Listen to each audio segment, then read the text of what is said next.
उस एक्ट के टूवर्ड जो क्या हो जाएगा, चेंज हो जाएगा।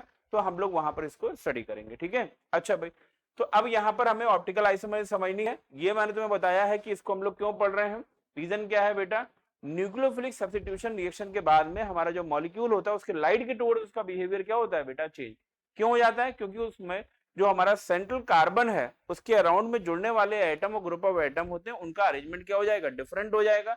और डिफरेंट होने की वजह से लाइट के टुवर्ड्स उसका बिहेवियर है वो डिफरेंट हो जाएगा।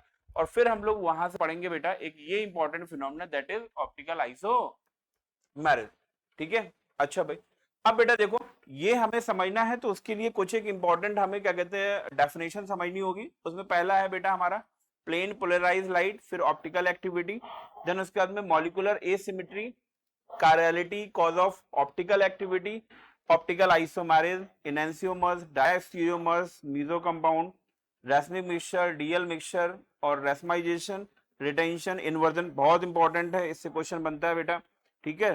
रिलेटिव एंड एब्सोल्यूट कॉन्फ़िगरेशन, ठीक है। और इसी में बेटा एक ये जो टॉपिक है ये मैं तुमसे डिस्कस करूंगा। ये हमारे यहाँ पे सिलेबस में नहीं है बट ये पूछा जा सकता है, इसलिए मैं यहाँ पर ये डीएल और आरएस कॉन्फ़िगरेशन ये तुमको डिस्कस करूंगा, ठीक है। उसके बाद में क्या है, stereo chemical aspects of nucleophilic substitution reaction, यानी कि इतने टॉपिक पढ़ने के बाद में एग्जैक्टली जो हमारे न्यूक्लियोफिलिक क्या कहते हैं, न्यूक्लियोफिलिक जो सब्स्टिट्यूशन रिएक्शन हुई है, ठीक है, वहां पर जो उस न्यूक्लियोफिलिक सब्स्टिट्यूशन रिएक्शन की वजह से जो चेंजेस आए हैं, ठीक है, वो हम लोग यहाँ पर लास्ट वाली हेडिंग में पढ़ेंगे, ठीक है। तो पहले इस आइसोमेरिज्म को समझने के लिए कुछ एक इंपॉर्टेंट चीजें समझ लो। वेरी फर्स्ट से बेटा प्लेन पोलराइज लाइट क्या है बेटा, प्लेन पोलराइज लाइट। अब ये प्लेन पोलराइज लाइट होती क्या है, पहले तो हम लोग उसको समझते हैं, ठीक है। अच्छा भाई, अब बेटा देखो ये प्लेन, ये जो हम लोग के पास में नॉर्मल लाइट होती है, क्या होती है बेटा, नॉर्मल लाइट। आपको ये पता है कि कोई भी लाइट हो, ठीक है, सपोज मैंने ये कहा कि ये जो लाइट ऊपर है, ये तुम्हारे पास में एलईडी बल्ब है, आपने उसको ग्लो कराया तो उसके जो वाइब्रेशन है वो ऑल पॉसिबल डायरेक्शन में होते हैं। कहां पर होंगे बेटा, ऑल पॉसिबल डायरेक्शन में उसके वाइब्रेशंस होते हैं। वाइब्रेशन का मतलब है उसकी जो रेज है वो सारी जगह पर बेटा क्या हो जाएंगी, स्प्रेड हो जाएंगी, ठीक है। अच्छा भाई, अब बेटा देखो आपको ये पता है कि ये हमारी ऑर्डिनरी लाइट है, पर एक लाइट तुमने और देखी होगी, छोटे बच्चे उससे खेलते हैं और उसको हम लोग बोलते हैं लेजर लाइट, ठीक है। अब वो लेजर लाइट ऐसी होती है कि कोई पिन पॉइंट लोकेशन है जहां पर हम लोग उसको इंसिडेंट करेंगे तो सारे के सारे वाइब्रेशन बेटा उसी पर्टिकुलर पॉइंट पे क्या हो जाएंगे, इंसिडेंट होंगे।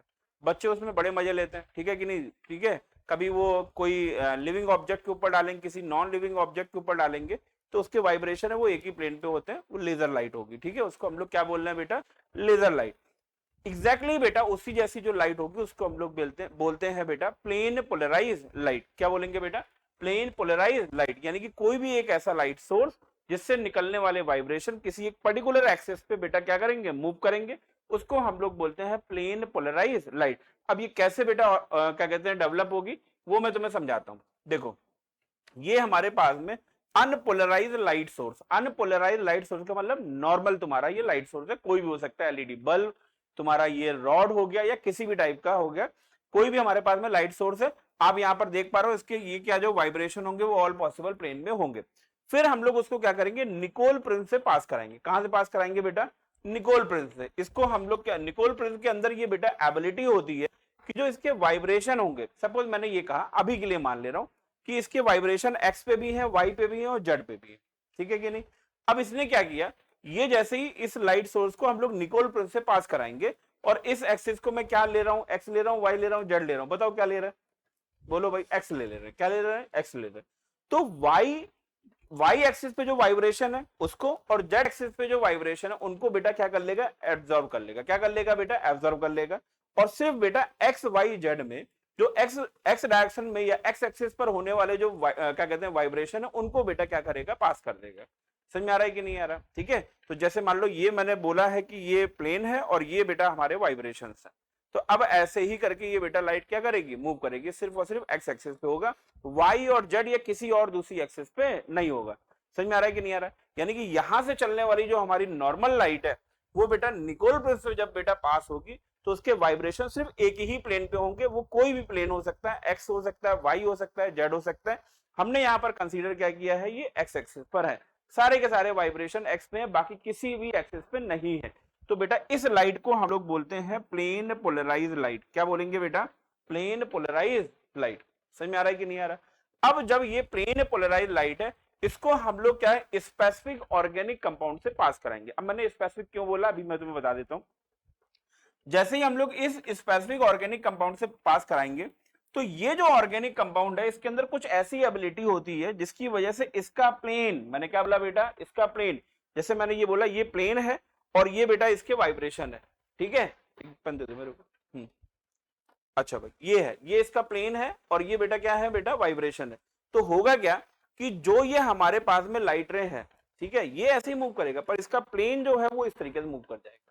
तो इसके वाइब्रेशन भी तुम्हें ऐसे दिखेंगे, ऐसे तुमने कर दिया तो ये ऐसे इसके वाइब्रेशन आ जाएंगे। समझ में आ रहा है कि नहीं आ रहा? ठीक है। तो मेरा कहने का मतलब ये है कि ये जो हमारे पास में ऑर्गेनिक कंपाउंड है, इसके ऊपर से पास कराएंगे, तो जो हमारी ये प्लेन पोलराइज लाइट है, इसका जो प्लेन होगा, क्या होगा बेटा, प्लेन, ये मूव कर जाएगा। क्या कर जाएगा बेटा, मूव कर जाएगा, या तो क्लॉकवाइज डायरेक्शन में जाएगा या फिर बेटा एंटी क्लॉकवाइज डायरेक्शन में जाएगा। अब जरा मेरी बात समझना, ये ऐसे आना चाहिए था और ये इधर घूम गया, कुछ इस टाइप से। समझ में आ रहा है कि नहीं आ रहा? देखो ये बेटा इधर मूव कर गया, तो इस डायरेक्शन को हम लोग क्या बोलेंगे, क्लॉकवाइज या एंटी क्लॉकवाइज? बोलो भाई, ऐसे करके घूम रहा है, क्लॉकवाइज। और ये जब ऐसे जाएगा तो क्या बोलेंगे उसको, क्लॉकवाइज, एंटी क्लॉकवाइज। क्या बोलेंगे बेटा, एंटी क्लॉकवाइज। गलत लिखा हुआ है इसमें ये, ठीक है। अच्छा भाई, खैर कोई बात नहीं। ये वाले, ये वाइब्रेशन ऐसे के और ये ऐसे मूव हो रहे हैं। आप यहाँ पर लिखे हुए मत जाओ, आप प्रैक्टिकली इस चीज को समझो। ये वाइब्रेशन ऐसे के और इधर की तरफ मूव कर रहे हैं, तो जब ये इस टाइप से मूव कर रहे हैं तो इसको हम लोग बोलेंगे एंटी क्लॉकवाइज रोटेशन। क्या बोलेंगे बेटा, एंटी क्लॉकवाइज रोटेशन। तो ये हो रहा है बेटा एंटी क्लॉकवाइज रोटेशन, और ये वाला जो रोटेशन है वो कैसा है बेटा, क्लॉकवाइज रोटेशन है। समझ में आ रहा है कि नहीं आ रहा? तो जो ये पार्ट मैंने यहाँ पर लिखा हुआ है, ये बेटा थोड़ा सा मिसप्रिंट हो गया, ये इधर होना चाहिए था, और ये वाला जो पार्ट है वो बेटा इधर होना चाहिए था। समझ में आया कि नहीं आया? ठीक है। तो जब बेटा वाइब्रेशन तुम्हारे क्या होंगे बेटा, क्लॉकवाइज डायरेक्शन में मूव कर रहे होंगे, तो फिर हम लोग क्या कहते हैं, इसको बोलेंगे डेक्स्ट्रो रोटेटरी। क्या बोलेंगे बेटा, डेक्स्ट्रो रोटेटरी, ठीक है। और जब एंटी क्लॉकवाइज डायरेक्शन में रोटेशन हो रहा होगा तो उसको हम लोग बोलेंगे लेवियो रोटेटरी। क्या बोलेंगे बेटा, लेवियो रोटेटरी। समझ में आ रहा है कि नहीं आ रहा? जब आप यहाँ पर नोट कर रहे होगे तो जो यहाँ पर एंटी क्लॉकवाइज लिखा है ये आप ऊपर वाले पार्ट में नोट करोगे, और जो ये नीचे लिखा हुआ, सॉरी ऊपर जो लिखा हुआ उसको आप नीचे लिखोगे। समझ में आ रहा है कि नहीं आ रहा? क्लॉकवाइज डायरेक्शन में हम लोग क्या लिखेंगे बेटा, डेक्स्ट्रो रोटेटरी, और जो एंटी क्लॉकवाइज डायरेक्शन में उसमें क्या लिखेंगे बेटा, लेवियो रोटेटरी। समझ में आ रहा है कि नहीं आ रहा? अब देखो यहाँ पर ये ऑर्गेनिक कंपाउंड है, इसकी वजह से इसका जो प्लेन है वो बेटा मूव कर गया, मतलब क्लॉकवाइज डायरेक्शन में या फिर बेटा एंटी क्लॉकवाइज डायरेक्शन में, ठीक है। तो इस मॉलिक्यूल में जो एबिलिटी होती है वो ये होती है कि ये जो मॉलिक्यूल, सॉरी ये जो ऑर्गेनिक कंपाउंड है, ये होता है बेटा एसिमेट्रिकल इन नेचर। कैसा होता है बेटा, एसिमेट्रिकल इन नेचर। कैसा होगा बेटा, एसिमेट्रिकल इन नेचर, ठीक है। ये मॉलिक्यूल बेटा सिमेट्रिकल नहीं होगा, और मॉलिक्यूल सिमेट्रिकल होगा तो फिर ये बेटा इसमें एबिलिटी नहीं होगी। अब कहेंगे सर हम कैसे आइडेंटिफाई करेंगे, आपने तो यहाँ बता दिया, हम कैसे आइडेंटिफाई करेंगे, ठीक है। तो आपको बस ये याद रखना है कि कोई भी हमारे पास में ऑर्गेनिक कंपाउंड है, उस ऑर्गेनिक कंपाउंड के अंदर बेटा एक कार्बन ऐसा होना चाहिए जिससे जुड़ने वाले सारे एटम और ग्रुप ऑफ एटम डिफरेंट होंगे, उसको हम लोग बोलेंगे एसिमेट्रिकल मॉलिक्यूल। क्या बोलेंगे बेटा, एसिमेट्रिकल मॉलिक्यूल, ठीक है। ये बात याद रखोगे। तो यहाँ पर बेटा देखो, एक एग्जांपल मैं ले रहा हूँ। यहाँ पर देखो ये कार्बन तुम्हें दिख रहा है, क्या दिख रहा है बेटा, कार्बन। और कार्बन से यहाँ पर देखो फ्लोरीन है, आयोडीन है, ब्रोमीन है, और क्या है बेटा, क्लोरीन। तो यहाँ पर इस कार्बन से जुड़ने वाले सारे एटम और ग्रुप ऑफ एटम क्या है, डिफरेंट है। तो इस कार्बन को हम लोग बोलेंगे कायरल। क्या बोलेंगे बेटा, कायरल कार्बन एटम। क्या बोलेंगे बेटा, कायरल कार्बन एटम, ठीक है। ये याद रखना, या तो हम लोग बोलेंगे कायरल कार्बन एटम और बोलेंगे बेटा एसिमेट्रिकल, क्या बोलेंगे,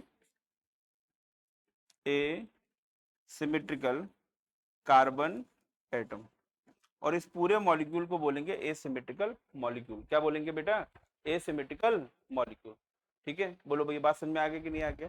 तो ये मॉलिक्यूल, इसमें हमें वो कार्बन देखना है जिससे जुड़ने वाले सारे एटम और ग्रुप ऑफ एटम क्या होंगे, डिफरेंट। उसको हम लोग क्या बोलेंगे बेटा, उस कार्बन को क्या बोलेंगे, कायरल कार्बन एटम, ठीक है। और उसी को हम लोग क्या बोलेंगे, एसिमेट्रिकल कार्बन एटम, ठीक है। याद रखना इस पूरे मॉलिक्यूल को हम लोग क्या बोलेंगे, एसिमेट्रिकल मॉलिक्यूल। क्या बोलेंगे बेटा, एसिमेट्रिकल मॉलिक्यूल। ठीक है, अच्छा भाई कुछ एक नेम और है इसकी, जरा समझ लो। ये मैंने बता दिया काइरल कार्बन एटम, या फिर बोलेंगे एक्टिव सेंटर। एक्टिव सेंटर मैंने क्यों बोला, उसके पीछे रीजन ही यही है कि जब इसके ऊपर से तुम प्लेन पोलराइज लाइट डालोगे तो ये जो कार्बन है इसी की वजह से वो जो हमारी लाइट है या तो क्लॉकवाइज डायरेक्शन में मूव करेगी या फिर एंटी क्लॉकवाइज डायरेक्शन में। ये कार्बन एटम होगा तो वहां पर उसका बिहेवियर चेंज होगा। ये कार्बन एटम नहीं हुआ, यानी कि काइरल कार्बन एटम नहीं हुआ, एक काइरल हुआ, ठीक है, तो फिर बेटा वो लाइट के टुवर्ड्स इसका बिहेवियर जो होगा वो चेंज नहीं होगा। ठीक है, तो ये रखना, इसी को हम लोग बोलते हैं एक्टिव सेंटर, और इसी को बहुत इंपॉर्टेंट नाम देते हैं, that is the stereo centre. क्या बोलेंगे बेटा, स्टीरियो सेंटर। ठीक है, स्टीरियो जो वर्ड है वो हम लोग यूज करते हैं बेटा 3 डायमेंशन के लिए। किसके लिए यूज करते हैं बेटा, 3 डायमेंशन। ये कार्बन एटम है जिसकी वजह से जो ये जो मॉलिक्यूल है इसका जो 3 डायमेंशनल अरेंजमेंट होता है वो क्या होता है बेटा, चेंज हो जाता है। क्या हो जाता है बेटा, चेंज। समझ में आ रहा है कि नहीं आ रहा है? दैट्स व्हाई इस कार्बन को, या फिर बेटा यहाँ पर जो ये तुम्हें काइरल कार्बन एटम दिख रहा है उसी को हम लोग बोलते हैं स्टीरियो सेंटर। क्या बोलेंगे बेटा, स्टीरियो सेंटर। तो ये सारे इसके सिनोनिम्स हैं। स्टीरियो सेंटर बोलो, एक्टिव सेंटर बोलो, काइरल कार्बन एटम बोलो, या फिर एसिमेट्रिकल कार्बन एटम बोलो, और पूरे मॉलिक्यूल को हम लोग क्या बोलेंगे, एसिमेट्रिकल मॉलिक्यूल। यहाँ पर ऑर्गेनिक कंपाउंड है, दैट्स व्हाई इसको बोलेंगे क्या, एसिमेट्रिकल ऑर्गेनिक कंपाउंड। ठीक है, अब क्वेश्चन ये राइज होता है कि तुम लोग पहचान लोगे देख के, बोलो भाई काइरल है कि नहीं है। अब इसका मैं एक एग्जांपल करा देता हूँ। फॉर एग्जांपल ये तुमको दे रखा है CH3 CHCl और आ गया बेटा COOH। ठीक है, तो भाई आइडेंटिफाई करना है कि काइरल कार्बन एटम है या नहीं है। तो बेटा यहाँ पर देखो, सबसे पहले ये वाला कार्बन, इस कार्बन के पास में 3 हाइड्रोजन है, तो बेटा मैंने कहा था सारे डिफरेंट होने चाहिए, तो यहाँ तो सेम होगा, तो ये बेकार हो गया, ये हो जाएगा ए काइरल कार्बन एटम। क्या होगा बेटा, ए काइरल। नेक्स्ट पे आते हैं, ये वाला कार्बन, यहाँ पर बेटा एक हाइड्रोजन है, एक Cl है, फिर दूसरे में ये कार्बन है, और फिर ये क्या है बेटा, COOH। ठीक है, इसको थोड़ा सा ओपन करके देख लेते हैं। ये बेटा ऐसे कार्बन, ठीक है, फिर यहाँ पर Cl मैंने लगा दिया, इस टाइप से बेटा ये मैंने हाइड्रोजन ऐड कर दिया, फिर यहाँ पर क्या है बेटा CH3, और ये है COOH। ठीक है, अब तुम समझ पा रहे होगे कि इस कार्बन से जुड़ने वाले सारे एटम और ग्रुप ऑफ एटम क्या है, डिफरेंट है। तो ये वाला जो कार्बन एटम होगा वो काइरल होगा। कैसा होगा बेटा, काइरल होगा। इसी को हम लोग बोलेंगे स्टीरियो सेंटर, इसी को बोलेंगे एक्टिव सेंटर, और इसी को हम लोग बोलेंगे एसिमेट्रिकल कार्बन एटम। समझ में आ रहा है कि नहीं आ रहा है? ठीक है, ये वाला ए काइरल है, ये काइरल है, और ये वाला भी क्या होगा बेटा, ए काइरल होगा। तो पूरे मॉलिक्यूल में हमें सिर्फ ये आइडेंटिफाई करना होता है फॉर ऑप्टिकल एक्टिविटी, या फिर बेटा for changing the behaviour of light. ठीक है, यहाँ पर काइरल कार्बन एटम है या नहीं है, एक होगा बिहेवियर क्या हो जाएगा, चेंज हो जाएगा। ठीक है, तो इस काइरल कार्बन एटम को हम लोग इस टाइप से एस्टेरिक मार्क से क्या करते हैं, शो करते हैं। समझ में आ रहा है कि नहीं आ रहा है? ठीक है, अब जरा यहाँ पर देख लो, फिर से उन्होंने वही सारी चीजें करके तुमको दिखा रखी है। तो ऑप्टिकल एक्टिविटी, ऑप्टिकल एक्टिव क्या कहते हैं, सब्सटेंस, और इसमें एक वर्ड यूज मतलब एक यहाँ पर टर्म और यूज किया, दैट इज द पोलरीमीटर। ठीक है, अब ये जरा है क्या ऑप्टिकल एक्टिविटी, जरा समझ लो। यहाँ पर ये वाला काइरल कार्बन एटम होगा तो मॉलिक्यूल कैसा होगा बेटा, तो आप बोलोगे सर लाइट के टुवर्ड्स इसका बिहेवियर क्या हो जाएगा, चेंज हो जाएगा। ठीक है, या लाइट का जो बिहेवियर है इसकी प्रेजेंस में क्या हो जाएगा, चेंज। ठीक है, तो यानी कि बेटा ये वाला जो कंपाउंड है इसको हम लोग बोलेंगे ऑप्टिकल एक्टिव कंपाउंड। क्या बोलेंगे बेटा, ऑप्टिकल एक्टिव कंपाउंड, और इस पूरे फिनोमेना को हम लोग बोलेंगे ऑप्टिकल एक्टिविटी। ठीक है, अच्छा भाई ये मॉलिक्यूल है, सपोज मैंने ये कहा कि यहाँ पर एक मॉलिक्यूल है, इसका बेटा कोई भी नेम है। ठीक है, अल्फा क्लोरो प्रोपेनोइक एसिड में बोल दे रहा हूँ। तो जो ये पूरा मॉलिक्यूल है इसको हम लोग बोलेंगे ऑप्टिकल एक्टिव सब्सटेंस। क्या बोलेंगे बेटा, ऑप्टिकल एक्टिव सब्सटेंस। ठीक है, समझ में आ रहा है कि नहीं आ रहा है?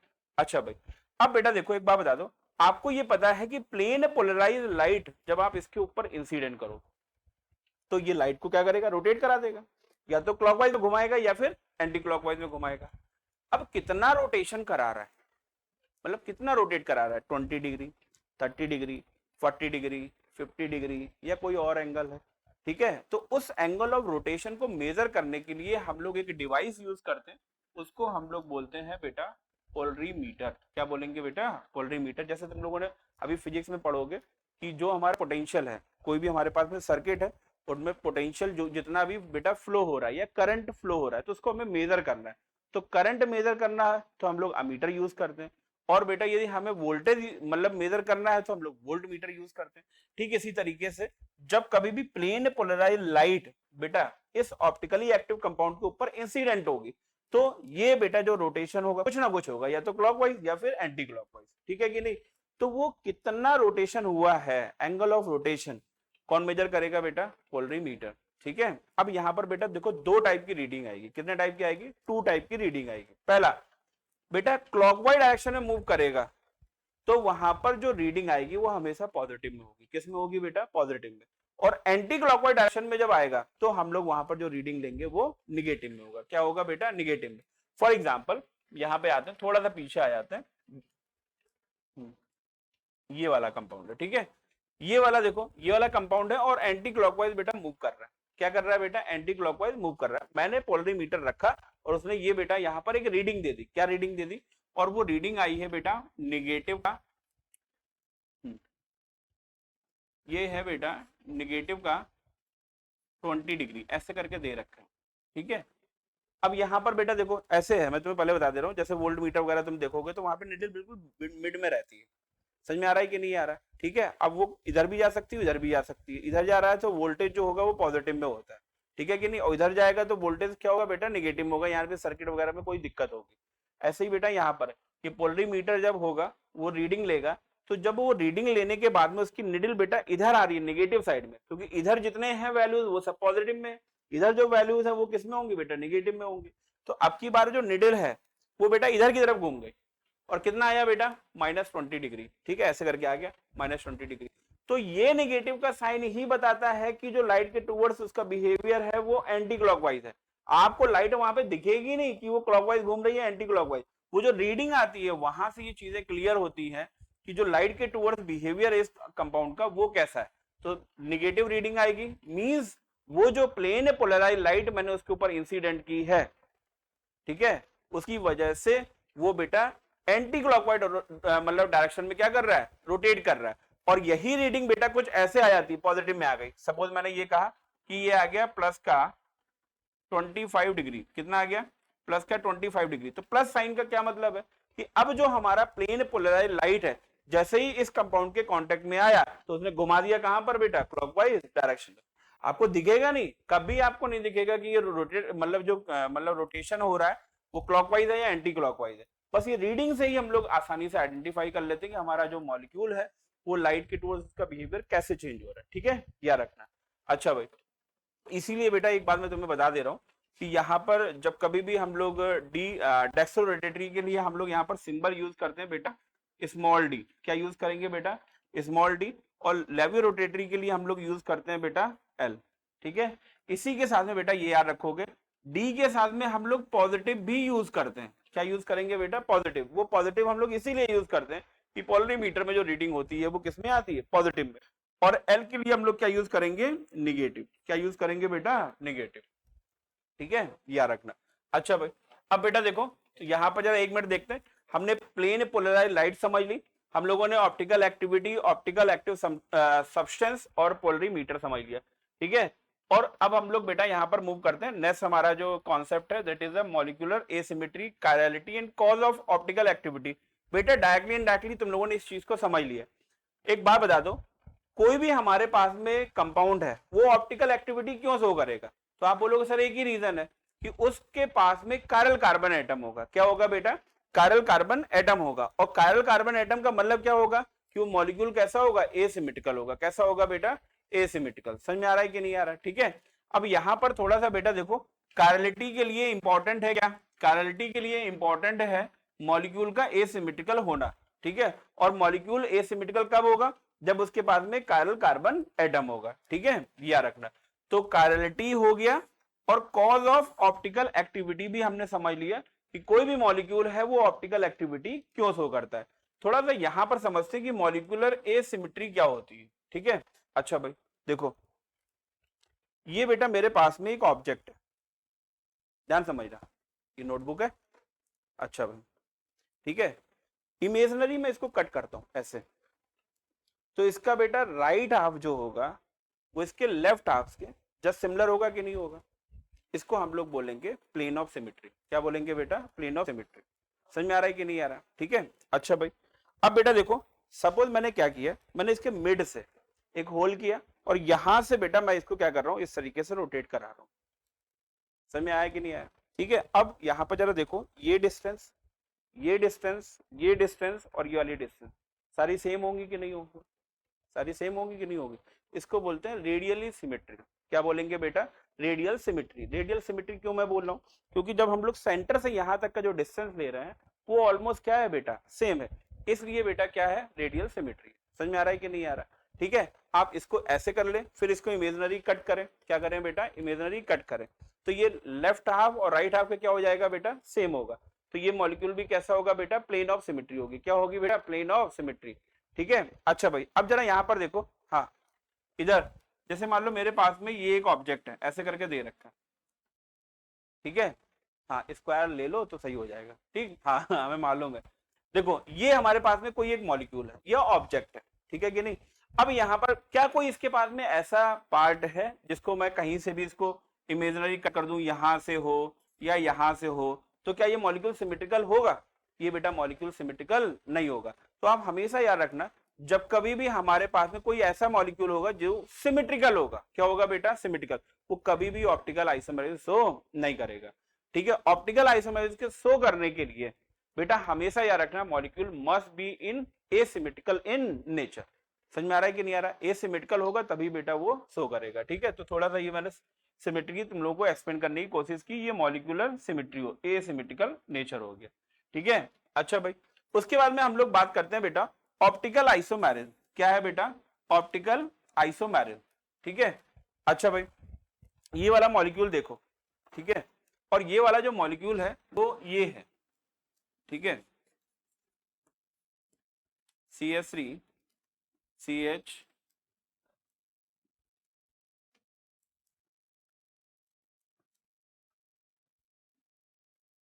बेटा OH करो और इसको COOH करो। ठीक है, हाँ ठीक, सही कर रहा हूँ, हाँ वही कर रहा हूँ। इधर देखो बेटा CH3 CHOH और COH, ये होता है हम लोगों का लैक्टिक एसिड। क्या होता है बेटा? Lactic acid. ठीक है, अच्छा भाई अब यहाँ पर बेटा देखो, ये वाला तो कार्बन होगा वो एक आयरल होगा। कैसा होगा बेटा? एक आयरल। समझ में आ रहा है?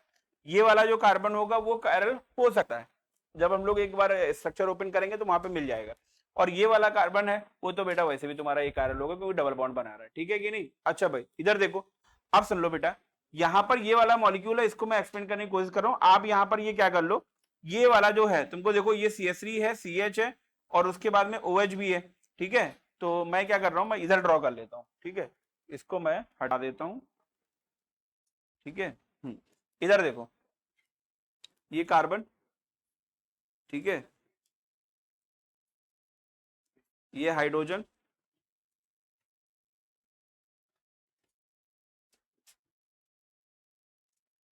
इधर समझ लो। हम्म नहीं तो तुम फिर वही हम कट कर लेंगे, तुमको जरूर मार देंगे। समझ में आया कि नहीं? यहाँ इधर देखो, तो ये H, यहाँ पर क्या है बेटा? OH और ये है COOH और ये CH। ठीक है, ठीक, इधर देखो ये है बेटा मिरर। ठीक है, इसकी मिरर इमेज क्या होगी? इधर आ जाओ, जो यहाँ पर राइट हैंड साइड में, उधर क्या हो जाएगा बेटा? लेफ्ट हैंड साइड में HOOC, यहाँ पर क्या आ जाएगा बेटा? CH3, ये आ जाएगा H अबव द प्लेन और OH क्या होगा? Below the plane. ठीक है, अच्छा भाई अब बेटा देखो, ये तुम्हारे पास में मॉलिक्यूल कायरल है या एक कायरल है? पहले तो ये बताओ। कायरल है, सभी को दिख रहा है? कौन सा एटम, कौन सा कार्बन एटम तुम्हारा एक कायरल है? तो आप बोलेंगे सर ये वाला। ठीक है, ये वाला क्या है? कायरल। ठीक, अच्छा भाई अब बेटा देखो, यहां पर ये मॉलिक्यूल है एसिमेट्रिकल है। कैसा है बेटा? एसिमेट्रिकल है। ठीक है कि नहीं? जैसे ही हम लोग प्लेन पोलराइज लाइट इसके ऊपर से पास कराएंगे, तो सपोज उस लाइट को इसने इस तरीके से रोटेट करा दिया। क्या कर दिया बेटा? इस तरीके से रोटेट करा दिया। ये डायरेक्शन क्या होगी? क्लॉकवाइज या एंटी क्लॉकवाइज? बोलो भाई, क्लॉकवाइज होगी कि नहीं होगी? तो जो इसकी मिरर इमेज है वो किधर मूव कराएगा?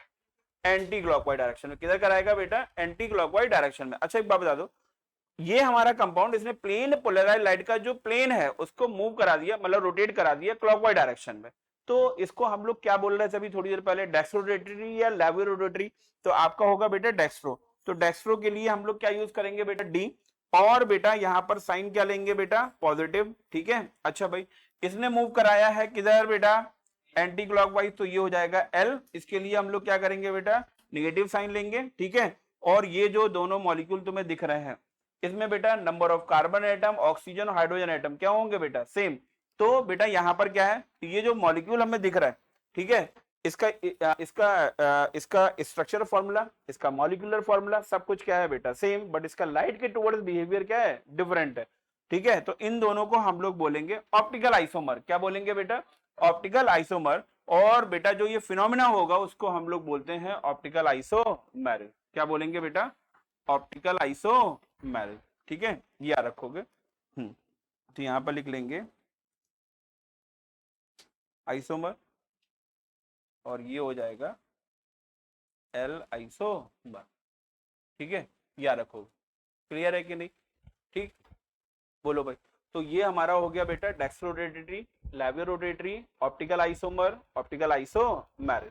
ठीक है, अब एक क्वेश्चन की एग्जांपल ले रहे हैं, वहां से हम लोगों को ये और समझ में आएगा, क्योंकि कई बार क्वेश्चन ये आ जाता है, draw the structure of one chiral containing optical compound. ठीक है कि नहीं, या two chiral carbon containing optical compound. तो देखो यहाँ पर क्या है, ऐसे कंपाउंड हमें बेटा ड्रॉ करने हैं जिसमें क्या होगा बेटा, सिर्फ एक ही एसिमेट्रिकल कार्बन एटम होगा। और बेटा एक हमें वो भी ड्रॉ करना है जिसके पास में कायरल कार्बन एटम कितने होंगे, 2। इस टाइप का एक क्वेश्चन बनता है, तो आप कर सकते हो। इसे बेस्ट एग्जांपल अभी मैंने पीछे लिया था, that is the lactic acid. क्या लिया था बेटा, लैक्टिक एसिड। ठीक है, तो तुम चाहो तो लैक्टिक एसिड लेके बेटा इसको ड्रॉ कर सकते हो, नहीं तो तुम्हारे दिमाग में कुछ और चल रहा है तो वो ले लो। मैं थोड़ा सा डिफरेंट किए दे रहा हूँ। ये बेटा यहाँ पे Br कर लेते हैं और यहाँ पर Cl कर लेते हैं। ठीक है, क्योंकि हम लोग लैक्टिक एसिड ले चुके हैं। अच्छा भाई, यहां पर बेटा इसको ड्रॉ कर लो, ये इस टाइप से। ये आ गया हाइड्रोजन Cl Br, और ये क्या हो गया CH3। ठीक है, अच्छा भाई, ये मिरर इमेज। हाँ, तो ये क्या हो जाएगा बेटा, Br CH3, बहुत बढ़िया, H, देन उसके बाद में क्या हो जाएगा Cl। ठीक है, अच्छा भाई, अब बेटा देखो कई बार बच्चे मेरे से क्वेश्चन करते हैं कि सर आप लाइट इसके ऊपर इंसिडेंट कर रहे हो। मैंने कहा ठीक है, फिर सर आप हमेशा क्लॉकवाइज डायरेक्शन में रोटेट करा देते हो, मैं एंटी क्लॉकवाइज करा दूं तो करा दो बेटा। तो मैं एंटी क्लॉकवाइज कराओगे तो इसकी जो मिरर इमेज होगी वो किधर करा देगी बेटा, क्लॉकवाइज डायरेक्शन में। यानी कि इस साइड में जो तुम लोगे उसकी मिरर इमेज में क्या हो जाएगा, जस्ट अपोजिट हो जाएगा। ठीक है, याद रखना। तो इसको, ये एंटी क्लॉकवाइज में है तो एल लिखोगे, ये क्लॉकवाइज में है तो तुम क्या करोगे, डी करोगे। ठीक, हाँ, वो एल डी भी कर सकते हो, डी एल भी कर सकते हो, वो तुम्हारी चॉइस के ऊपर है। ठीक है कि नहीं, क्योंकि ये ऑन पेपर कर रहे हो। बाकी तो जब तुम्हारा क्या कहते हैं प्रैक्टिकल कर रहे होगे उस टाइम पे तो वो जो पोलरीमीटर की रीडिंग होगी उसके अकॉर्डिंग ही हम लोग सेट कर पाएंगे। ठीक है, हाँ, हाँ, शॉर्ट में ही लिखना है, बड़ा लिखना ही नहीं है, हमेशा स्मॉल डी स्मॉल एल या प्लस और माइनस लिखना होता है। ठीक है, अच्छा भाई, अब हम लोग एक बात करते हैं, ऐसा कोई भी हमारे पास में मॉलिक्यूल जिसमें 2 एसिमेट्रिकल कार्बन एटम या 2 कायरल कार्बन एटम होंगे। तो वेरी फैमिलियर एग्जांपल है बेटा टार्टरिक एसिड। आप लोगों ने क्लास 10 में भी इसको पढ़ रखा है। टार्टरिक एसिड कहाँ मिलता है, ये किस फ्रूट में होता है। ठीक है, अच्छा भाई, अब बेटा देखो इसको जरा ड्रॉ कर लेते हैं, C H O H C O O H C O H H, और ये है बेटा सी ओ एच। ठीक है, अच्छा भाई, अब बेटा जरा इधर देखो। ये हाइड्रोजन ओ एच और ये C O H, hydrogen O H और सी ओ एच, ये तीनों डिफरेंट है कि नहीं। अब ये जो यहाँ पर एच ओ एच और सी ओ एच, ये इस पूरे से डिफरेंट है कि नहीं, बोलो भाई। भाई इस कार्बन से हाइड्रोजन ऐड है, ओ एच ऐड है, सीओ एच ऐड है, तीनों ये डिफरेंट है। अब यहाँ पर इस कार्बन से ये पूरा पार्ट भी तो ऐड है, आप ये नहीं बोलोगे कि सर कार्बन ऐड है, इस कार्बन से और भी चीजें ऐड है। समझ में आ रहा है कि नहीं, तो पूरा का पूरा ये पार्ट है उसको कंसीडर किया जाएगा। तो ये पूरा पार्ट जो है, जो यहाँ पर हमने क्या किया है, ऐड किया है। हाँ, ठीक है, COOH, ठीक है। तो HCOH और OH, इससे ये बेटा पूरा पार्ट क्या है, डिफरेंट है। तो ये वाला जो कार्बन एटम होगा वो कैसा होगा बेटा, कायरल। समझ में आया कि नहीं? नीचे वाला भी होगा, ठीक है। तो यहाँ पर जब हम लोग इसको कंपेयर करेंगे तो HOS COH और ये पूरा पार्ट है वो क्या है बेटा, डिफरेंट है। तो ये वाला कैसा हो जाएगा बेटा, कायरल हो जाएगा। समझ में आ रहा है कि नहीं आ रहा, ठीक है। अच्छा भाई, इसमें कितने कार्बन एटम हो गए बेटा, 2, ठीक है। अच्छा भाई, ये है बेटा इसमें मॉलिक्यूल जो तुम्हें दिख रहा है, कि किस टाइप की सिमेट्री है, एक्सियल सिमेट्री है, रेडियल है, प्लेन ऑफ सिमेट्री है, या कुछ और है? तुम देखो ना, या अपर हाफ लोअर हाफ के just opposite, plane of symmetry. क्या है बेटा, प्लेन ऑफ सिमेट्री, ठीक है। तो ये है तुम्हारी प्लेन ऑफ सिमेट्री। ये भी तुम लोगों को मैथ्स में और पढ़ाया जाएगा, तुम परेशान मत हो, ठीक है। अच्छा भाई, अब इधर बता दो, ऊपर वाला पार्ट है, इसने प्लेन पोलराइज लाइट को बेटा मूव करा दिया, किधर, क्लॉकवाइज डायरेक्शन में। किधर मूव कराया बेटा, क्लॉकवाइज डायरेक्शन में। ये आया क्लॉकवाइज डायरेक्शन में। तो नीचे वाला पार्ट है वो किधर घुमाएगा बेटा, एंटी क्लॉकवाइज डायरेक्शन में। समझ में आया कि नहीं आया? तो इसको हम लोग लिखेंगे, जो जिसने क्लॉकवाइज मूव कराया है, तो ये हो जाएगा बेटा D और पॉजिटिव, ये हो जाएगा L और निगेटिव। समझ में आ रहा है कि नहीं आ रहा, ठीक है। चलो भाई, ये हो गया तुम्हारा। ऐसा कहते हैं मॉलिक्यूल जिसमें टोटल नंबर ऑफ जो total number of chiral carbon atom होंगे वो कितने होंगे बेटा, 2। इसका नेम हम लोग लिख लेंगे, और वो नेम क्या है बेटा, टार्ट्रिक एसिड। क्या है,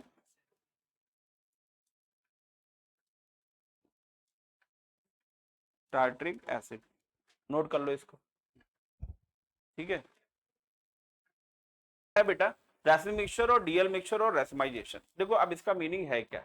यहाँ पर पहले तो रेसमाइजेशन का मीनिंग समझ लेते हैं कि है क्या। देखो हम लोग के पास में जितने भी क्या कहते हैं ऑप्टिकल आइसोमर्स होते हैं, वहां पर एक डी फॉर्म होता है और एक क्या होता है बेटा, एल फॉर्म होता है। क्या होता है बेटा, एक डी फॉर्म होगा और एक क्या होगा बेटा, एल फॉर्म, ठीक है। The process of conversion of one enantiomer, ठीक है। अच्छा हाँ, इनएंसियोमर जरा एक बात हम लोग ये समझ लेते हैं, इनएंसियोमर किसे बोल रहे हैं।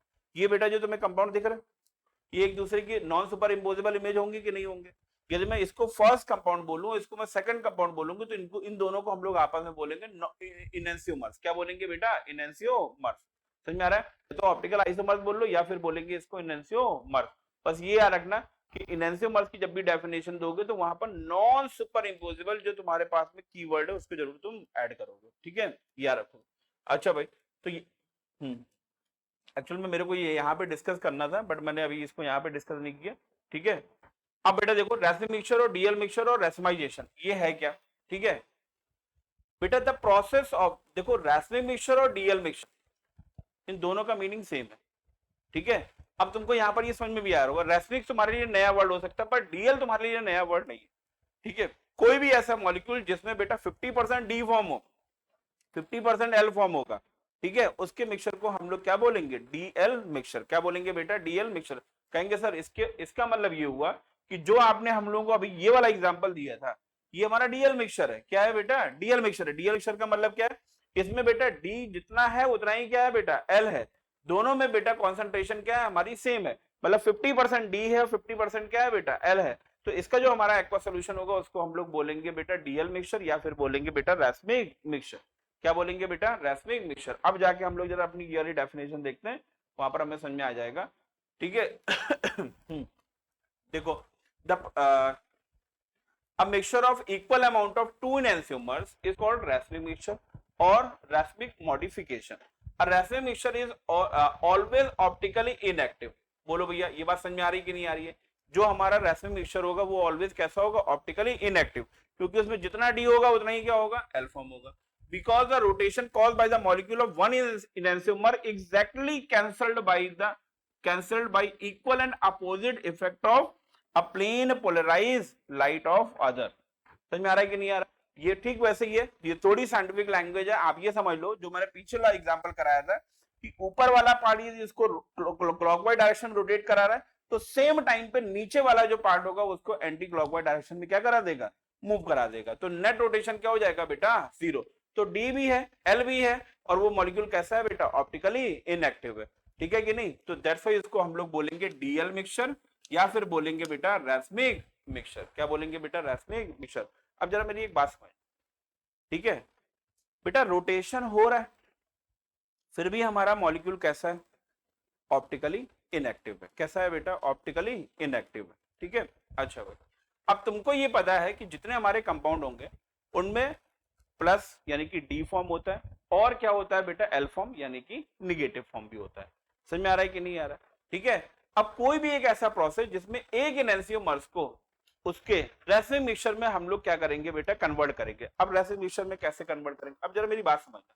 मैंने ये कहा कि रेसिव मिक्सचर के लिए मेरे पास में क्या होना चाहिए, डी होना चाहिए और बेटा एल होना चाहिए, दोनों होने चाहिए। क्या होने चाहिए बेटा, डी और दोनों होंगे तभी तो हमारा रेसिव मिक्सचर का फॉर्मेशन होगा।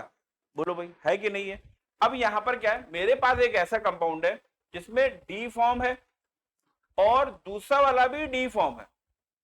क्या है बेटा, पहला वाला भी डी फॉर्म है और दूसरा वाला भी क्या है बेटा, डी फॉर्म। मैं ये कह रहा हूं कि यहां पर जो ये मेरे पास में कंपाउंड दे रखे हैं ये मॉलिक्यूल हमारे एसिमेट्रिकल है, ये भी हमारा मॉलिक्यूल क्या है, एसिमेट्रिकल है।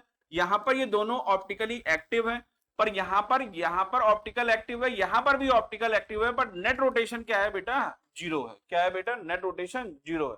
समझ में आ रहा है कि नहीं आ रहा? अब मैं क्या करूंगा, इन दोनों की हेल्प से मेरे को ये वाला कंपाउंड बनाना है, यानी कि ऑप्टिकली एक्टिव कंपाउंड से मेरे को ऑप्टिकली इनएक्टिव कंपाउंड बनाना है। तो आप क्या करोगे, कहोगे सर बड़ा आसान है, डी का डी तो डी में है पर इस डी को एल में आप कन्वर्ट कर दो। आप क्या कर दो, डी को आप एल में कन्वर्ट कर दो। यानी कोई एक ऐसा प्रोसेस जहां पर डी आइसोमर को या एल आइसोमर को बेटा उसके जस्ट अपोजिट आइसोमर में तुम क्या कर दोगे, कन्वर्ट कर दोगे, तो हम लोग उसको बोलेंगे रैस्मिक मिक्सचर। भाई यहां पर डी और डी है इसलिए नेट रोटेशन क्या है बेटा, कुछ ना कुछ वैल्यू होगी। यहां पर इक्वल अमाउंट में डी और एल है तो नेट रोटेशन क्या हो जाएगा, जीरो। अब मैं चाह रहा हूं इस ऑप्टिकली एक्टिव कंपाउंड को ऑप्टिकली इनएक्टिव कंपाउंड में कन्वर्ट कर दूं, तो फिर वो कैसे हो जाएगा, वो ऐसे होगा कि जो यहां पर जो दो डी है उसमें एक डी को मैं कन्वर्ट किस में कर दूं बेटा, एल में। तो उस फिनोमेना को हम लोग बोलते हैं रेस्माइजेशन। क्या बोलेंगे बेटा, रेस्माइजेशन। देखो वही लिखा हुआ है, the process of conversion of one enantiomer plus और माइनस, और लगा हुआ है एंड नहीं लगा हुआ है, प्लस और minus into racemic mixture is called racemisation. समझ में आ रहा है कि नहीं आ रहा? ठीक है, बस इतनी सी बात है। तो इसको हम लोग बोलेंगे बेटा रेस्माइजेशन। तो रेस्मिक मिक्सचर भी तुम्हें समझ में आ गया और रेस्माइजेशन भी समझ में आ गया। ठीक है, देखो सुनो, एक मिनट रुको जरा। हाँ, तो आज हम लोग बेटा स्टार्ट कर रहे हैं रिटेंशन एंड इन्वर्जन। ठीक है, लास्ट क्लास में हम लोगों ने ऑप्टिकल आइसोमर्स की बहुत सारी डेफिनेशन देखी थी। ठीक है, उसमें वेरी फर्स्ट हम लोगों ने देखा था क्या कहते हैं, प्लेन पोलराइज लाइट। देन उसके बाद में हम लोगों ने पोलरीमीटर। देन उसके बाद में हम लोगों ने प्लेन पोलराइज लाइट कैसे प्रोड्यूस होती है उसको समझा। ऑप्टिकल आइसोमर्स की डेफिनेशन समझी। ऑप्टिकल आइसोमर्स में डी फॉर्म एल फॉर्म कैसे जनरेट हो रहा है वो हम लोगों ने समझा। ठीक है, उसके बाद में रेस्मिक मिक्सचर, मीजो कंपाउंड, रेस्माइजेशन, ये सारी चीजें पढ़ ली। उसी में बेटा नेक्स्ट हम लोगों को आगे कवर करना है रिटेंशन एंड इन्वर्जन। ठीक है, अब ये है क्या, देखो वर्ड रिटेन का मतलब होता है क्या, नॉर्मल लाइफ में रिटेन का मतलब क्या है, मतलब कुछ भी चेंज हुआ और उसके बाद में प्रॉपर्टीज में चेंज नहीं होता। ठीक है, कहते हैं प्रॉपर्टीज में चेंज नहीं हो रहा, मतलब हमने कोई एक प्रोसेस प्रोसीड कराया और वहां पर प्रोसेस है वो पूरा प्रोसीड हो गया, बट वहां पर जो कंपाउंड है उसकी प्रॉपर्टी में चेंज नहीं हो रहा। प्रॉपर्टी में चेंज का मतलब यहाँ पर मेनली स्ट्रक्चरल प्रॉपर्टी से है। ठीक है, ये याद रखना। जैसे मान लो स्ट्रक्चर की हम लोग बात कर रहे हैं तो स्ट्रक्चरल प्रॉपर्टी है वो चेंज नहीं हो रही है, तो हम लोग उसको बोलते हैं रिटेंशन। क्या बोलेंगे बेटा, रिटेंशन। इसको तुम ऐसे समझ लो बहुत छोटे एग्जाम्पल से। जैसे मान लो मैंने कहा कोई एक बच्चा है क्लास 11th में और उसके एनुअल एग्जाम में 95% मार्क्स आ गए। ठीक है, कितने आ गए, 95। क्लास 12th में भी उसने इतने ही मार्क्स क्या किए, ऑब्टेन कर लिए। ठीक है, तो अब इस फिनोमेना को हम लोग बोलेंगे रिटेंशन। क्या बोलेंगे बेटा, रिटेंशन। ना बढ़ा ना बेटा कम हुआ। ठीक है, याद रखना, उसने इतनी मेहनत की कि जितनी बेटा क्लास 11 में मार्क्स उसने ऑब्टेन किए थे उतने ही क्लास 12th में। दैट इसको हम लोग बोलेंगे रिटेंशन, मतलब अपनी प्रॉपर्टी को रिटेन करके रखना। अब होता है क्या बेटा, हम लोग के पास में जो न्यूक्लियोफिलिक सब्स्टिट्यूशन रिएक्शन, देखो जो हम लोग ये सब पढ़ रहे हैं ना वो न्यूक्लियोफिलिक सब्स्टिट्यूशन के लिए और किसी में नहीं है, इलेक्ट्रोफिलिक के लिए नहीं है।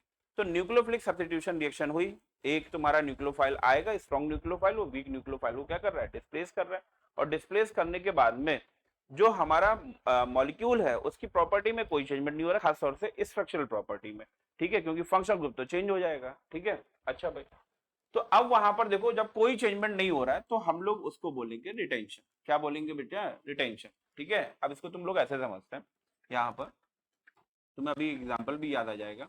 मैंने ये एग्जाम्पल लिया था CF3Cl, ठीक है। इसकी रिएक्शन मैंने किससे कराई थी? एक्वस NaOH से। किससे कराई? एक्वस NaOH से, ठीक है। याद आ रही होगी रिएक्शन तुम लोगों को। Na प्लस है, OH माइनस है, यहाँ पर ये माइनस और ये क्या है? प्लस है, ठीक है। तो यहाँ पर हमको मिल जाएगा CH3OH प्लस NaCl, ठीक है। बोलो भाई। अब जब हम लोगों ने इसकी मैकेनिज्म देखी थी तो मैकेनिज्म में बेटा देखो क्या था, ये कार्बन, उसके बाद में बेटा इस टाइप से ये हाइड्रोजन, ये हाइड्रोजन, ये हाइड्रोजन, और ये क्या है बेटा? Cl, ठीक है। अच्छा भाई, अब यहाँ पर क्या, NaOH से मैं रिएक्शन करा रहा हूँ, NaOH से मैं रिएक्शन करा रहा हूँ, तो यहाँ पर OH माइनस है, वो Cl माइनस को क्या कर रहा है? डिस्प्लेस कर रहा है, ठीक है। तो जब Cl माइनस को डिस्प्लेस कर रहा है तो यहाँ पर ये बेटा H हो गया, ये H हो गया, ये H हो गया, और यहाँ पर आ जाएगा OH, ठीक है। तो अब जरा मेरे को बता दो, यहाँ पर जो पहले स्ट्रक्चर था, इस स्ट्रक्चर को हम लोग बोलते हैं टेट्राहेड्रल। क्या बोलते हैं बेटा? टेट्राहेड्रल।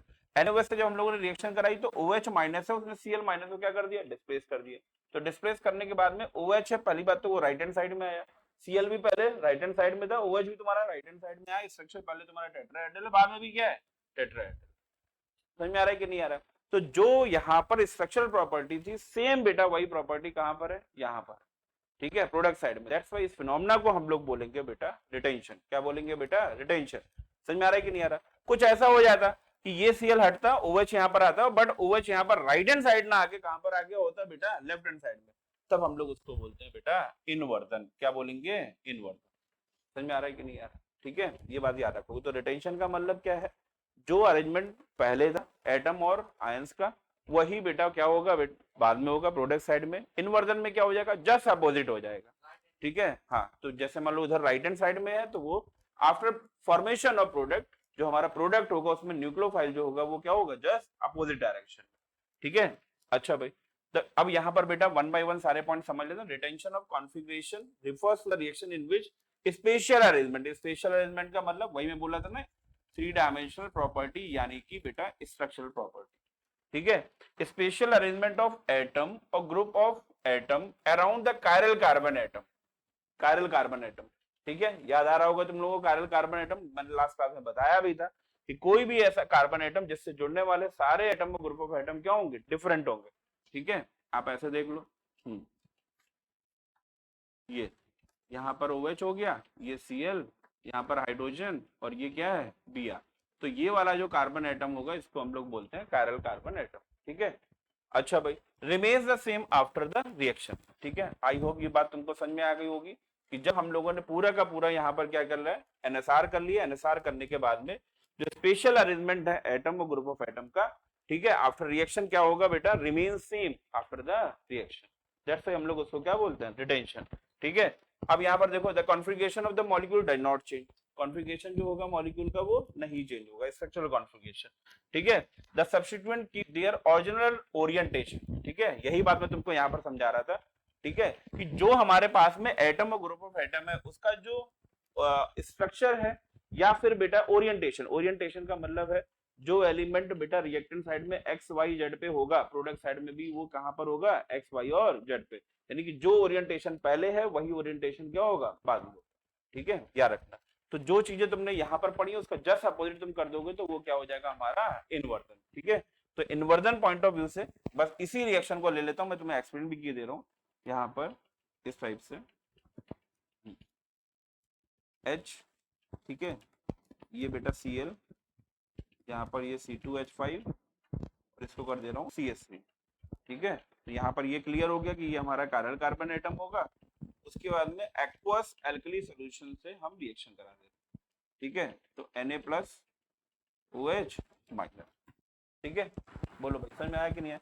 अब देखो हुआ क्या, तुम्हें ये पता है कि ये Cl हटेगा, OH यहाँ पर आएगा, ठीक है। बट अब की बार कुछ चेंजेस हो रहे हैं। वो चेंजेस ये हो रहे हैं कि यहाँ पर H हो गया, ठीक है, ये CH3 हो गया, और यहाँ पर आ जाएगा C2H5, और देन यहाँ पर आ जाएगा OH, और ये Cl क्या हो जाएगा बाहर।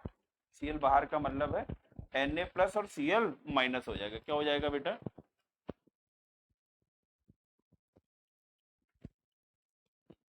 यहाँ पर आ जाएगा NaCl। ठीक है, अब देखो चेंजेस क्या हुए।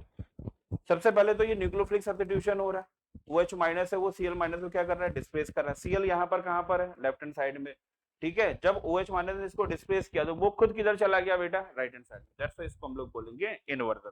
तो देख नहीं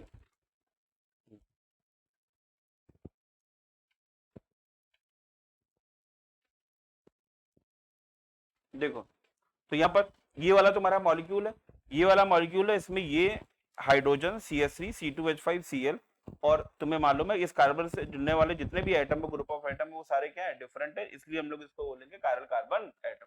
ठीक है, अब यहाँ पर NaOH से रिएक्शन करा रहे हो, Cl माइनस को डिस्प्लेस करेगा, OH यहाँ पर आना चाहिए, OH आ भी रहा है, बट अब की बार ये जो अरेंजमेंट हो गया उसने चेंज कर दिया।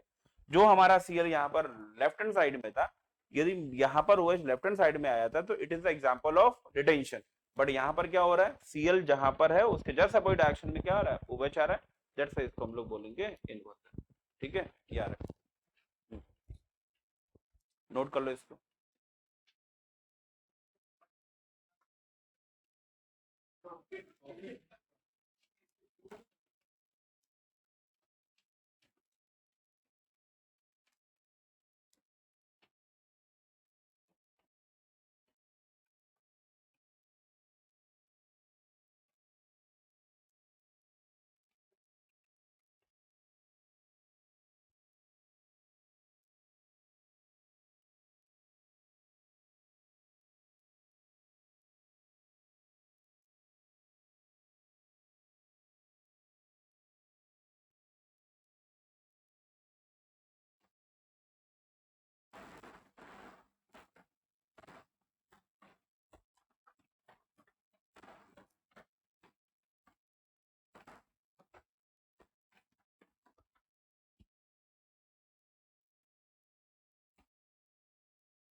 चलो स्टार्ट। हाँ देखो इधर सर, हाँ अब नेक्स्ट हम लोग करना है रिलेटिव एंड एब्सोल्यूट कॉन्फ़िगरेशन। ठीक है, डीएल और आरएस नॉमेनक्लेचर। एक्चुअल में डीएल कॉन्सेप्ट डिफरेंट है किससे बेटा, आरएस से। ठीक है, याद रखना। अच्छा भाई, अब ये डीएल कॉन्फ़िगरेशन है क्या, आरएस क्या है, वन बाय वन करके समझ रहे हैं। तो सबसे पहले हम लोग को समझना बेटा डीएल कॉन्फ़िगरेशन।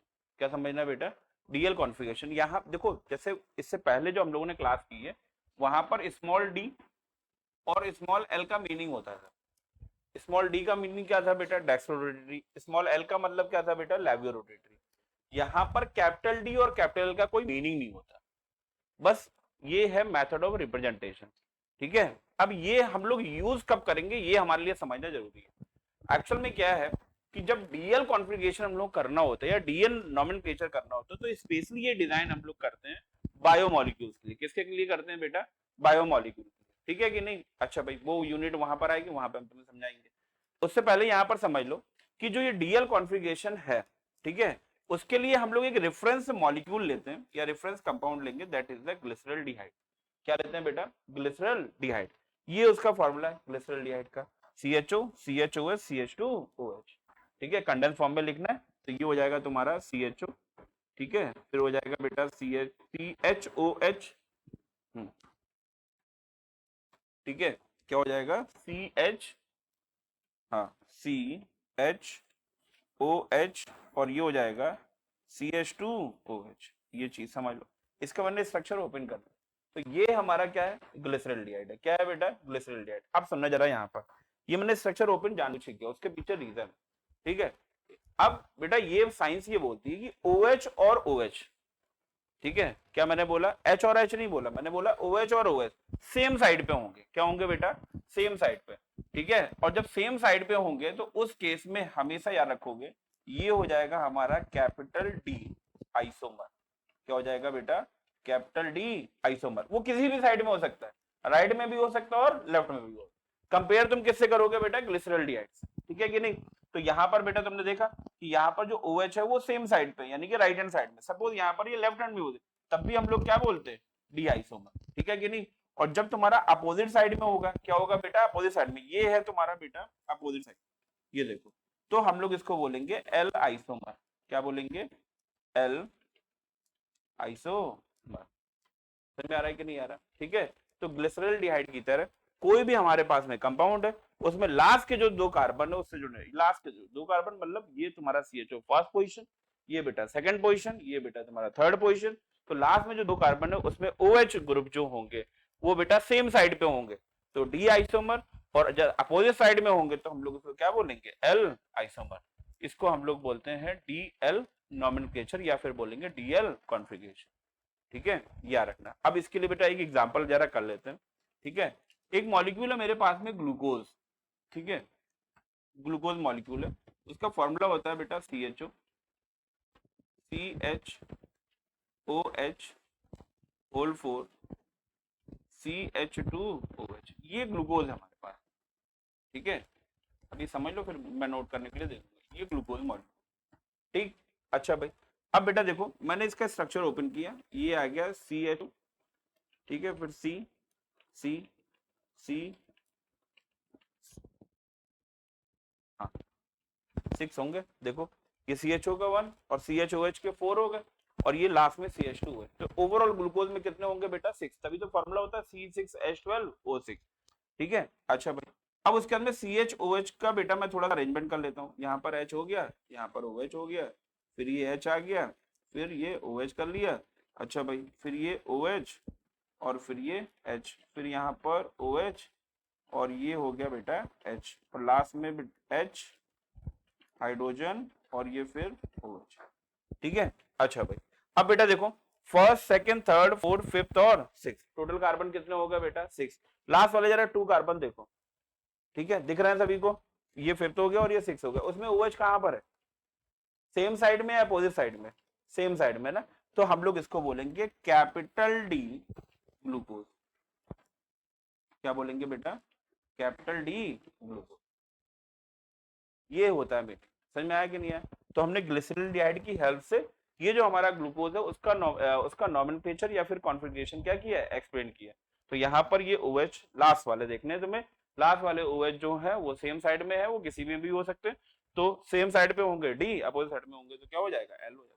सपोज ये वाला OH यहाँ होता तो यही ग्लूकोज हमारा क्या हो जाता है, कैपिटल L ग्लूकोज हो जाता है, ठीक है यार। चलो नोट कर लो बाकी करने।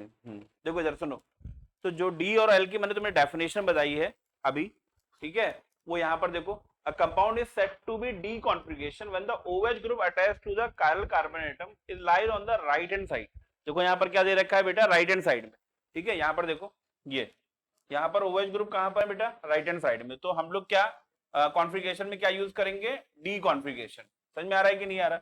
Similarly, a compound is said to have L configuration when the OH group attached to chiral carbon atom lies to the left side, ठीक है। और लेफ्ट साइड के साथ में यहाँ पर याद रखना है, यहाँ अपोजिट डायरेक्शन, अपोजिट डायरेक्शन, ठीक है। तो जब ये अपोजिट डायरेक्शन में भी होगा तो हम लोग वहां पर क्या यूज करेंगे बेटा, L कॉन्फ़िगरेशन। और बेटा दोनों एक ही साइड में होंगे, हालांकि इन्होंने हाईली स्पेसिफिक कर दिया यहाँ पर राइट हैंड साइड में, ठीक है। पर राइट हो या फिर बेटा क्या कहते हैं लेफ्ट हो, ठीक है। तो दोनों OH ग्रुप एक ही साइड पे होंगे तो हम लोग उसके लिए क्या यूज करेंगे, कैपिटल D कॉन्फ़िगरेशन। और अपोजिट में होंगे तो हम लोग यूज करेंगे बेटा L कॉन्फ़िगरेशन, ठीक है। और यहाँ पर एग्जांपल देखो, L ग्लूकोज का दे रखा है, L ग्लिसरॉल्डिहाइड का दे रखा है। क्या तुम लोग इसको ड्रॉ कर सकते हो, बोलो भाई। ग्लूकोज का स्ट्रक्चर भी तुम्हारे पास में है और ग्लिसरॉल्डिहाइड का भी स्ट्रक्चर है, बस तुम्हें ये डिजाइन करना है कि L हो तो हमारा कैसा दिखेगा वो, ठीक है। तो ग्लूकोज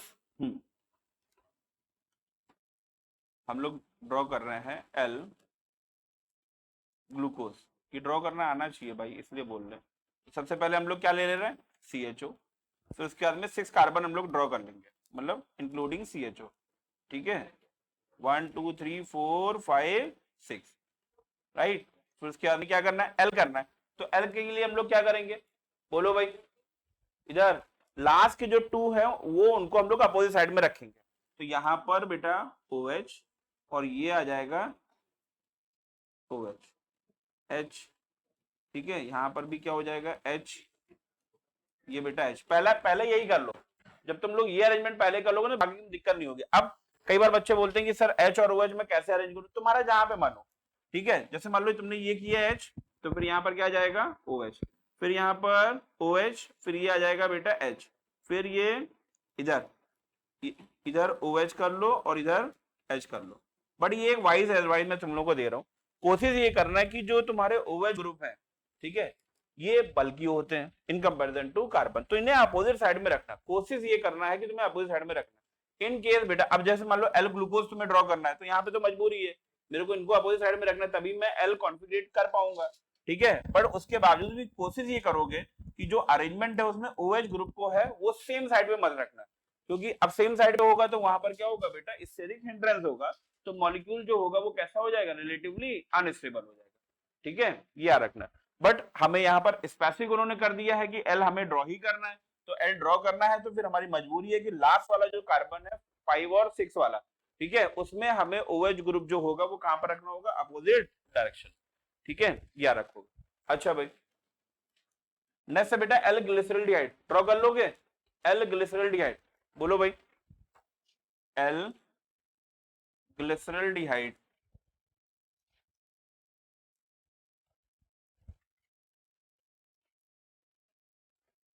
ठीक है। तो ये हो गया बेटा CHO, फिर इसमें 3 कार्बन होंगे। पहले मेरे को ड्रॉ करना है, तो ये OH हो गया, यहाँ पर OH अपोजिट साइड में, देन उसके बाद में H और ये बेटा H, ठीक है।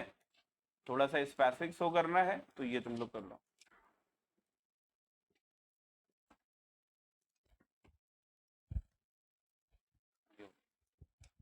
ठीक है। ये लो, नोट कर लो इसको। अभी 6 बज रहा था अभी, अब रुक जाओ, पहले ये पढ़ा लें उसके बाद ही छोड़ेंगे। हाँ देखो जा, नेक्स्ट है बेटा RS नॉमेनक्लेचर। क्या है बेटा, RS नॉमेनक्लेचर, ठीक है। तो सबसे पहले तो ये नॉमेनक्लेचर देने वाले साइंटिस्ट उनका नेम याद रख लो। चान, इसको बोलते हैं चान, चान साइंटिस्ट, वो चाइनीज है ना।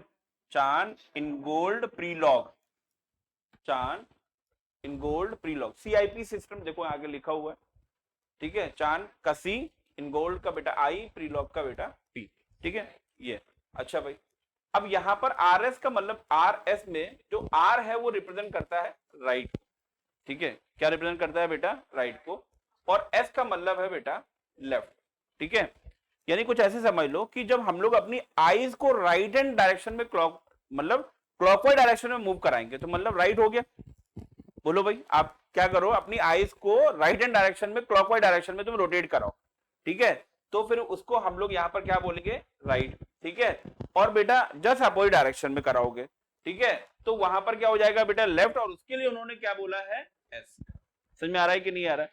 तो यहां पर क्लॉकवाइज राइट हैंड डायरेक्शन में, clockwise sorry anti clockwise direction में अपनी आईज को रोटेट कराओगे, तो फिर उसके लिए हम लोग एस यूज करेंगे, और क्लॉकवाइज डायरेक्शन में मूव कराओगे तो हम लोग क्या यूज करेंगे बेटा, आर, ठीक है। अब कहेंगे कराएंगे किसको, देखो हमें रोटेट करानी है अपनी आईज को ही, समझ में आ रहा है कि नहीं आ रहा।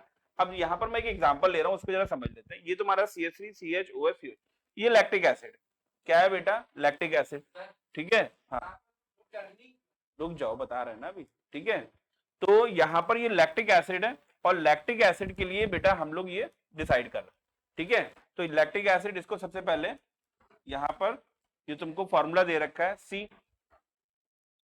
CH3, उसके बाद में बेटा OH, ठीक है।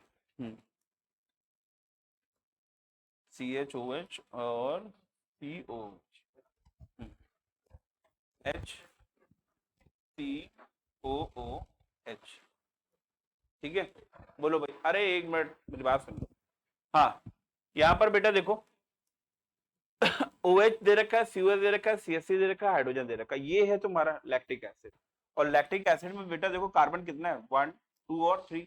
ये वाला कार्बन है, ये वाला भी कार्बन है, ये वाला भी कार्बन है। मेरे को कंसीडर कौन सा करना है, कायरल कार्बन एटम। कौन सा कंसीडर करना है बेटा, कायरल कार्बन एटम। ठीक है, पहली बात तो ये याद रखना। कोई भी मॉलिक्यूल में यही सारी कंडीशन तुम्हें देखनी है, क्योंकि मॉलिक्यूल में जो एटम और ग्रुप ऑफ एटम है आप उनको तो चेंज कर नहीं सकते हो। ठीक है, तो जो उसमें दे रखे हैं कार्बन, उनमें तुम्हें देखना है कायरल कार्बन एटम कौन सा है। तो तुमने ये लिखा, ये कायरल कार्बन एटम हो गया। फिर उसके बाद में क्या है, सबसे ऊपर CH3 है, फिर उसके बाद में COH भी है, OH है, और क्या है बेटा, हाइड्रोजन। ठीक है, अच्छा भाई, अब तुम्हें करना क्या है, जो ये सारे के सारे एटम और ग्रुप ऑफ एटम है, उसमें बेटा देखो हाइड्रोजन का एटॉमिक मास कितना है, बोलो भाई, 1 है। अच्छा, उसके बाद में बेटा देखो यहां पर ऑक्सीजन का 16, यहां पर कार्बन का 12, और इस वाले कार्बन का 12। ठीक है, अच्छा, यहां पर हाइड्रोजन का 1 हो गया। आप लोग ऐसे थोड़ी देर के लिए यहां पर लिख लो, हाइड्रोजन का 1, ऑक्सीजन का कितना हो गया बेटा, 16।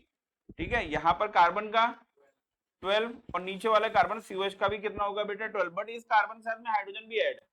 ठीक है, जब यहाँ पर फर्स्ट वाले दोनों एलिमेंट सेम होंगे तो नेक्स्ट वाला जो तुम्हारा एलिमेंट है हम लोग उसको देख लेंगे। तो यहाँ पे कार्बन के साथ में क्या है बेटा, हाइड्रोजन, और यहाँ पे कार्बन के साथ में क्या है बेटा, ऑक्सीजन। ठीक है, तो यहाँ पर CH3 में आप ऐसे लिखोगे, CH3 में जो तुम्हारा ये कार्बन है उसके साथ में हाइड्रोजन भी है। तो उस केस में क्या है, अब जो यहाँ पर डायरेक्ट तुम्हारा एलिमेंट ऐड है, मैंने उसको मेंशन किया है।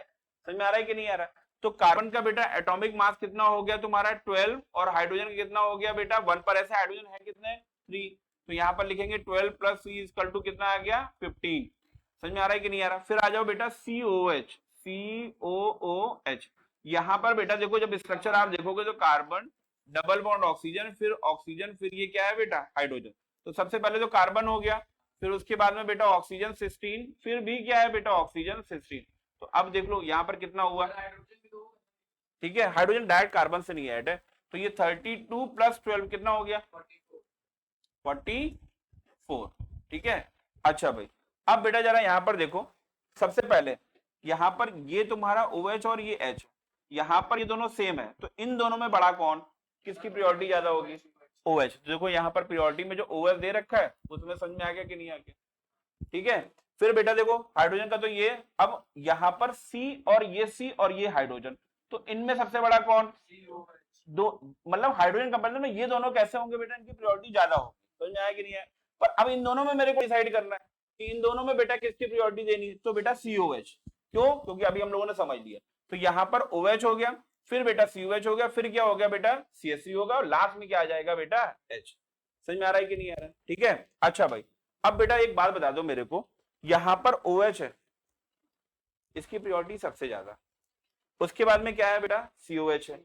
ठीक है, तो इसको पहले थोड़ा सा तुम अरेंज करो, ये OH अपनी पोजीशन को बेटा फिक्स रखिएगा, यहाँ पर OH, देन उसके बाद में कार्बन, फिर बेटा COOH, ये हो जाएगा बेटा CH3, और ये हो जाएगा बेटा H।